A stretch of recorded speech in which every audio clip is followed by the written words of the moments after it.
আমি যখন কলেজে প্রথম ভর্তি হলাম সে বছর থেকে টিউশনি পড়াতে শুরু করলাম। টিউশনি পড়ানোর উদ্দেশ্য ছিল পিছনের ক্লাসের বিষয়গুলোকে মনে রাখা ও চর্চা করা। তাই টিউশনি পড়াতে শুরু করলাম ক্লাস 8-9-এ ছেলে মেয়েদের নিয়ে। নিজের ঘরেতে পড়াতাম। শুরুতে 4জন ছাত্রছাত্রী ছিল। টিউশনি পড়ানোর সময় ছিল সন্ধ্যা 6টার পর, কারণ কলেজে যেতাম। বিকেল 4টেতে আসতাম বাড়িতে। তারপর খাওয়া দাওয়া করে একটু রেস্ট নিয়ে পড়াতে শুরু করতাম।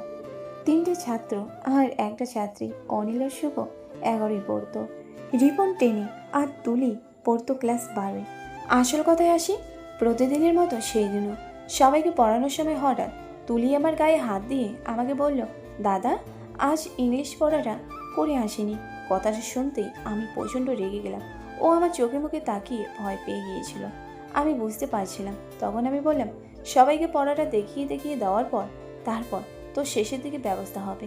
সেই দিকে আমি খুব রেগে গিয়েছিলাম, কারণ সেদিন কলেজে আমার বন্ধুরা আমার গার্লফ্রেন্ড নেই বলে সবার সামনে অপমান করেছিল। সেদিন সবাইকে ছুটি দিয়েছিলাম, শুধু তুলি একা বসেছিল। তখন প্রায় 8:30 বাজে।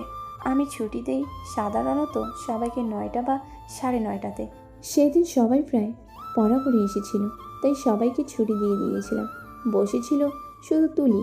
তুলি আমার মুখের দিকে তাকিয়ে চুপচাপ চোখের জল ফেলতে শুরু করলো। তখন আমার রাগ ঠান্ডা হয়ে গেল। কান্নাকাটি দেখে ওকে আমি সেদিন বই নিয়ে বাড়িতে চলে যেতে বললাম। আরও একটা কথা জানিয়ে রাখি, ওর সামনে পরীক্ষা বলে রবিবার করে একটা ওকে পড়াতাম। বলে রাখি, তুলি একটি ভরা যুবতী কন্যা। দেহের তুলনায় তার একটু বেশি বড়। আমি যখন ঘরে পড়াতাম তখন আমার ঘরে কেউ ঢুকতো না যতক্ষণ না পড়ানো শেষ হতো। রবিবার বলে সেদিন আমি নিজেই বিছানায় ঘুমাচ্ছিলাম। আমি যখন ঘুমাই হাফ প্যান্ট পরে ঘুমিয়ে পড়ি। আমার ফোনের অ্যালার্ম বাজতেই হঠাৎ আমার ঘুম ভেঙে গেল।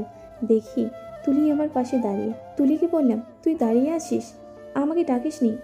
বুঝতে গিয়ে দেখলাম আমার নাকটা বাইরে অর্ধেক বেরিয়ে আছে। আমি তুলির দিকে তাকাতেই তুলি তখন মুচকি হেসে মুখটা ঘুরিয়ে নিল। আমার তখন বুঝতে বাকি রইল না তুলি এতক্ষণ আমাকে না ডেকে কী করছিল। আমি তাড়াতাড়ি করে পাশের চাদরটা নিয়ে গায়ের উপর চাপিয়ে দিলাম। কোনো রকম নিজেকে সামলে বিছানা থেকে উঠে বাথরুমের দিকে দৌড় দিলাম। আমি ঘরেতে ঢুকে দেখি তুলি বই নিয়ে পড়ছে আর মুচকে মুচকে হাসে। আমি জিজ্ঞাসা করলাম, তুলি? তুলি বলল, হ্যাঁ দাদা। আমি বললাম, সত্যি কথা বল, তুই এতক্ষণ এসে আমার সামনে দাঁড়িয়েছিলিস? তুলি বলল, বেশিক্ষণ না দাদা, আমি বেশিক্ষণ দেখিনি। আমি বললাম, কি বললি? তুলি বলল, না দাদা কিছু না, আমি কিছু বলিনি। আমি বুঝতে পারলাম কথা ঘোরানোর চেষ্টা করছে ও। আমার আর এটা বুঝতে বাকি রইল না ও অনেকক্ষণই এসে আমার পাশে দাঁড়িয়েছিল আর আমার লম্বা নাকটা দেখছিল। আমি কথা না বাড়িয়ে ওকে বললাম, পড়া করে এসেছিস? আর একটা কথা আপনাদের জানিয়ে রাখি, আমি টেবিলেই পড়াই। এক সাইডে আমার চেয়ার, আর কি করি, ফ্রাইডে ও চেয়ার থাকে। আমি বললাম, তুলি বইটা বার কর আর পড়তে শুরু কর। 5 মিনিটের পর তোর পড়া ধরবো। তুলি বলল, ঠিক আছে দাদা। আমি বললাম, আজ পড়া না হলে তোর ব্যবস্থা হবে। আমি বুঝতে পারছিলাম তুলির আজ পড়ার মন নেই।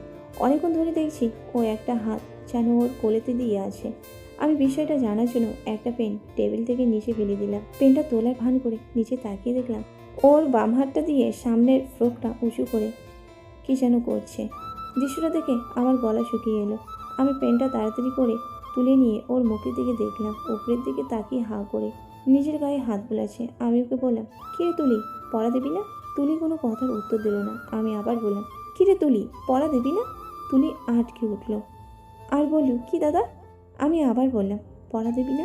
তুলি বলল, দাদা আমার কেমন হচ্ছে, আমি সব বাড়ি থেকে মুখস্থ করে এসেছিলাম, কিন্তু কেন জানি না আমার সব উলট পালট লাগছে। আমি বুঝতে পারছিলাম আমার নাক লম্বা হয়ে দাঁড়িয়ে আছে। আমি ওকে বললাম, আমার পাশে আয় চেয়ারটা নিয়ে। কেন দাদা? তুলি আমাকে বলল। আমি বললাম, আমার কাছে আয়, তারপর বুঝতে পারবে। ও ভয়ে ভয়ে চেয়ারটা পাশে নিয়ে আসলো। আমি অনেকক্ষণ ধরে দেখছি তুই বাম হাতটা নিচে রেখেছিস। তুলির কথাটা শুনতেই হাতটা তাড়াতাড়ি করে উপরে তুলল। আমি ওর বাম হাতের উপর হাত দিয়ে ওকে জিজ্ঞাসা করলাম, কি হয়েছে তোর? তুলি ও মাথাটা নিচু করে আমাকে বলল, কিছু না। আমি বুঝতে পারছিলাম ওর বাম হাতের আঙ্গুলগুলো ভিজে আটার মতো ছটপট করছে। আমি ওকে বললাম, কি হয়েছে বল, লজ্জা করিস না। তুলি লজ্জায় আমার দিকে তাকাতে পারছে না। ও বুঝতে পারছিল ওর ভেজা আঙ্গুলগুলো আমি হাত দিয়ে দিয়েছিলাম। তুলি আমার মুখের দিকে তাকিয়ে একটাই কথা বলল, আমাকে শাস্তি দাও। আমি বললাম, কেন তোকে শাস্তি দেবো? তুলি বলল, আমি তোমার পড়া করিনি। আমি ওকে বললাম, আজ থেকে এমন শাস্তি দেবো তুই বাড়িতে যাওয়ার আগে কেঁদে কেঁদে যাবি। তুলি কোনো কথার উত্তর দিল না। অন্য সময় ও আমাকে বলতো, আর হবে না দাদা, পরে এবার আমি পড়া করে আসবো। আমি তোকে বললাম আগের দিন পড়া করে আসতে, ভালো করে পড়া করিসনি, আজ তোর কপালে দুঃখ আছে। আমি সাহস করে ওর হাতটা নিয়ে আমার নাকের উপর দিয়ে দিলাম আর বললাম, আমার নাকটাকে ধরে উপর নিচ কর। ও আমার কথা মতো উপর নিচ করতে শুরু করলো। আমি ওকে বললাম, চেয়ারটা পিছনে সরিয়ে দিয়ে টেবিলের নিচে ঢোক। ও আমার কথা মতো কোনো উত্তর না দিয়ে চেয়ারটা পিছন থেকে সরিয়ে দিয়ে ঢুকে গেল টেবিলের নিচে। আমি নিচের দিকে তাকিয়ে দেখি ও তখন আমার নাকটা ধরে টলছে। আমি নিচের গায়ে হাত বোলাচ্ছি। আমি একটু সাহস করে ওকে বললাম, আজ তোকে যে শাস্তি দেবো, এই শাস্তি তোকে কোনোদিন দেয়নি। ও আমাকে বলল, দাও, আমাকে শাস্তি দাও, আমাকে শাস্তি দাও, আমাকে শাস্তি দাও। আমি ওর মাথাটা ধরে আমার নাকের কাছে নিয়ে এসে ধরলাম আর বললাম, তুই দিবি আমায় একবার, শুধু একবার? আমি নিচের দিকে তাকিয়ে দেখলাম ও আমার নাকটা ধরে আছে। আমি ওকে বললাম, প্রথমে গালে দেবো। ও আমাকে বলল, দেবো। ওকে ধরে ওর গালে দিলাম পরে, তারপর শুরু করলাম। ও খেতে খেতে আ করে শব্দ করছে আর লম্বা লম্বা নিঃশ্বাস নিচ্ছে আর আমাকে বলছে, আমাকে শাস্তি দাও, আমাকে দিয়ে দিয়ে শাস্তি দাও। ওকে একটানে নিজের কাছে আনলাম আর ওকে বললাম, মুখ বন্ধ করে রাখবি, কোনো কথা বলবি না। ও আমার কথা শুনে ঠিক আছে। ও বুঝতে পেরে আমাকে বলল, যদি অসুবিধা হয় পুরো ছিঁড়ে ফেলো। আমি ওর কথা শুনতে পুরো ছিঁড়ে ফেললাম। ছিঁড়ে খেলতেও চিৎকার করে উঠল। সময় নষ্ট না করে আমি তাড়াতাড়ি শুরু করলাম। ওর দিকে তাকিয়ে দেখলাম ওর হাত দিয়ে ছেঁড়া একটা হাত দিয়ে নিজের মুখটা চেপে ধরে আছে। আমি কোনো কথা না বলে শুধু খেতে থাকলাম। শেষ পর্যন্ত থাকতে না পেরে নিজেই খাওয়া শুরু করলো। আমার মাথাটা চেপে ধরলো নিচে। আমি বুঝতে পারলাম ওর প্রচণ্ড খিদে উঠে গেছে। আমি আমার মনের মতো ওর দেওয়া মাংস চুষতে শুরু করলাম। আমার কাটের টুকিয়ে দিয়ে বলল, ভালো করে খাও আমার মাংসের কষা। আমি তুলে দিয়েছি, খাও, এই নাও, আরও খাও, ভালো করে খাও। এবার তাড়াতাড়ি করে তোমার ওই উঁচু নাকটা আমাকে দিয়ে দাও। আমি কোনো কথা না বলে সোজা ওদের মাংস কামড়ে খেতে শুরু করলাম। ও আপন মনে ইস করতে শুরু করলো। আমার নাক বাবাজি ওর ঘরে ঢোকার জন্য আমি ওকে বললাম, ওকে হাত দিয়ে নিজের মুখটা চেপে ধর। এত তাড়াতাড়ি করে ওর বাম হাতটা দিয়ে নিজের মুখে চেপে ধরলো আর ছাড়ার আগে বলল, দাও, ভালো করে দাও। তার কথা শেষ না হতেই আমি আমার নাকটা ওর একটা তালাতে ঢুকিয়ে দিলাম। ও তখন চিৎকার করে উঠলো, ও মা গো! আমি ওকে বললাম, সবে তো শুরু। ও কোনো কথা বললো না। আমি প্রথমে আস্তে, তারপর ধীরে ধীরে জোরে জোরে দিতে শুরু করলাম। মিনিট দুয়েক পর আমার নাক বাবাজি দেখি আরও ফুলতে শুরু করলো। ওর দিকে তাকিয়ে দেখি লাল হয়ে আছে। ওর বাম হাতটা আমার নাকেতে হাত বোলাচ্ছে আর বলছে, আমি তোমার বউ, নিজের বউ মনে করি কীভাবে মনে হয় সেভাবেই দাও। গায়ে যত শক্তি আছে শক্তি দিয়ে আমায় দাও। আজ আমি 3 ঘন্টা পড়বো না। এই 3 ঘন্টা আমি তোমার সাথে থাকবো, খাবো আর তোমার সাথেই চলবো। আর এবার থেকে তোমার যখন মনে হবে আমাকে তখন ডাকবে।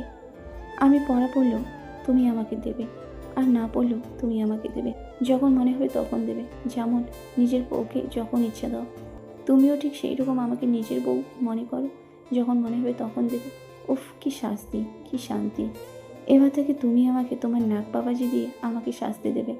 আমি ওকে বললাম। ও আমাকে বলল, যেভাবে মনে হয় সেভাবে করো। আমি ওকে বললাম, তাহলে ঠিক আছে, এবার একটু স্টাইলিশ হয়ে থাক। এই কথাটা বলে ও স্টাইলিশ হয়ে গেল। আমি ওকে বললাম, শোনা, এবার দাও দাও করে বলে দেখো। এ বলে আমি ওর চুলের মুঠিটা ধরলাম আর বললাম, মাংস খাবে? ও আমাকে বলল, তোমার জন্য আমি মাংস করেছি, খাও, বেশি করে খাও। আমি খেতে খেতে বললাম, কেমন লাগছে আমার শাস্তি? ও আমাকে বলল, আগে জানতে পারলে কোনোদিন পড়া করে আসতাম না। আর আজ যখন তোমার নাকটা দেখেছিলাম দাঁড়িয়ে দাঁড়িয়ে, তখন নিজের গায়ে হাত বুলাচ্ছিলাম। আর তোমার নাকটা কি উঁচু আর বলো, মাথাটা দেখে আমার ইচ্ছে করছিল। আমি বললাম, তোমার ভিতরে কিটকিট করে কামড়াচ্ছিল। আমাকে শাস্তি দাও। আমি কোনোদিন রবিবার করে চুরি করব না। প্রতি রবিবার করে আমাকে নিজের বউ মনে করে তোমার ওই নাকটা দেবে। কি শান্তি! দাও আমায়। এইভাবে 1 ঘন্টা খাওয়ার পর ওকে বললাম, নাকের সর্দিটা কোথায় ফেলবো? ও আমাকে বলল, আমার গালে দাও। এই বলে হাঁ করে আমার নাকের দিকে তাকালো। কিছুক্ষণ পর আমি ওর গালে সর্দিটা ফেলে দিলাম। তারপর দেখলাম ও ফিসফিস করে কী যেন বলছে। আমি ওকে বললাম, কি বলছো? ও বলল, কি সুন্দর, যেই রকম সুন্দর সেই রকম বেশি। আমি ওকে বললাম, খুশি তো তুই? ও আমাকে বলল, এইরকম শাস্তি যেন আমি সারা জীবন পেতে চাই। এরপর ঘড়ির দিকে তাকিয়ে দেখি তখন 10:30। আমি ওকে বললাম, বাড়ি যাবি না তুই? যাওয়ার সময় কোথাও ফেলে দিস, এখানে রেখে যা, আমার বিছানার নিচে। টয়লেট করে এসে নাক মুছবো। ও বলল, ঠিক আছে, তুমি খুলে নাও। ও আমার দিকে তাকিয়ে আমার ঠোঁটে একটা চুমু খেয়ে আমাকে বলল, তুমি যখনই সুযোগ পাবে আমাকে দিয়ে দেবে আমার সোনা দাদা।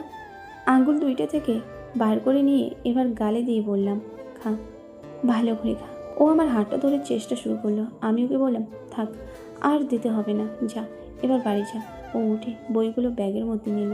তারপর যাওয়ার সময় আমাকে বলল, তোমার আদরি বউটাকে যাওয়ার সময় আদর করবে না? ওর কথাটা শুনে আমি বললাম, হ্যাঁ, কেন করবো না। তারপর দাঁড়িয়ে ওঠে, একটা হাত দিয়ে ও চুলের মুঠি আর একটা হাত দিয়ে ওকে ধরে একটা চুমু দিয়ে বললাম, এবার খুশি তো? ও হাসতে হাসতে ঘর থেকে বেরিয়ে গেল।